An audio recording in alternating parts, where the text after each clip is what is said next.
गौरैया की परेशानी गुड़िया ने देखा कि कई चिड़ियाओं और अन्य पक्षी प्लास्टिक खाने की वजह से बीमार पड़ने लगे। कुछ चिड़ियों के पैरों में प्लास्टिक के टुकड़े उलझ गए, जिससे वे उड़ नहीं पा रही थीं। पानी में तैरने वाले हंस और बत्तख भी परेशान थे, क्योंकि प्लास्टिक उनके लिए जाल बन गया था। गुड़िया बहुत दुखी हुई। उसने सोचा, अगर जल्दी ही कुछ नहीं किया गया तो यह गांव भी शहरों की तरह गंदा हो जाएगा और हम सबके लिए जीना मुश्किल हो जाएगा। गौरैया की योजना, गुड़िया ने फिर से गांव के बच्चों की मदद लेने की सोची। वह रोज स्कूल के पास जाकर अपनी मीठी आवाज में गाने लगी। बच्चों को लगा कि गुड़िया कुछ कहना चाहती है। उन्होंने अपने अध्यापक से पूछा, तो उन्होंने बच्चों को प्लास्टिक के खतरे के बारे में बताया। बच्चों ने अपने परिवारों को समझाया कि प्लास्टिक को ऐसे ही फेंकना ठीक नहीं है। फिर उन्होंने गांव में एक बड़ा अभियान शुरू किया, प्लास्टिक हटाओ, गांव बचाओ। गांव की जागरूकता बच्चों और बड़ों ने मिलकर गांव के हर कोने से प्लास्टिक इकट्ठा किया और उसे सही तरीके से नष्ट करने के उपाय किए। गांव के लोगों ने तय किया कि वे अब से कपड़े के थैले और मिट्टी या धातु के बर्तन ही इस्तेमाल करेंगे। धीरे धीरे गांव फिर से साफ सुथरा और सुंदर हो गया। गुड़िया और उसके दोस्त फिर से निश्चिंत होकर अपने पेड़ों पर उड़ने लगे। गांव में नदियां फिर से साफ हो गईं, खेतों में हरियाली छा गई और लोग खुश रहने लगे।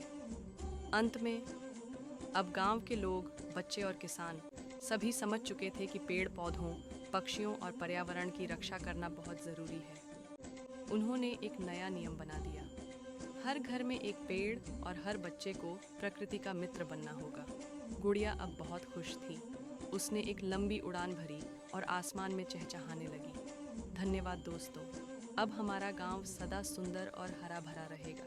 सीख, अगर हम सब मिलकर छोटे छोटे बदलाव लाएं तो हम अपने पर्यावरण और धरती को बचा सकते हैं। हर जीव का जीवन महत्वपूर्ण है और हमें सभी के साथ मिलकर प्रकृति की रक्षा करनी चाहिए।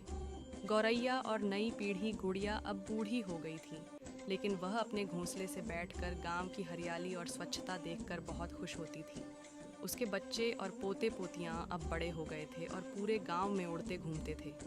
गांव के लोग भी अब प्रकृति के प्रति जागरूक हो गए थे और हर साल नए पेड़ लगाने की परंपरा बन गई थी। गुड़िया को गर्व था कि उसकी मेहनत रंग लाई, लेकिन समय के साथ नई चुनौतियां भी आईं। इस बार गांव के कुछ लोग शहरों में काम करने गए और वहां से नए तरह की चीज़ें लेकर आए, मोबाइल टावर, बड़ी बड़ी लाइटें और नए वाहन। इससे गांव का विकास तो हुआ, लेकिन इसका असर पक्षियों पर पड़ने लगा। नए खतरे, मोबाइल टावर और तेज़ रोशनी। गुड़िया ने देखा कि जैसे जैसे गांव में मोबाइल टावर और बड़ी बड़ी स्ट्रीट लाइट्स लगने लगीं, वैसे वैसे उसके कई दोस्त गायब होने लगे। उसे समझ नहीं आ रहा था कि आखिर यह हो क्या रहा है। तभी उसकी पोती चुनमुन्नी ने शिकायत की, दादी, अब पहले जैसी शांति नहीं रही। हर जगह मोबाइल के सिग्नल और चमकदार रोशनी है। रात को भी अंधेरा नहीं होता, जिससे हम अच्छे से सो नहीं पाते।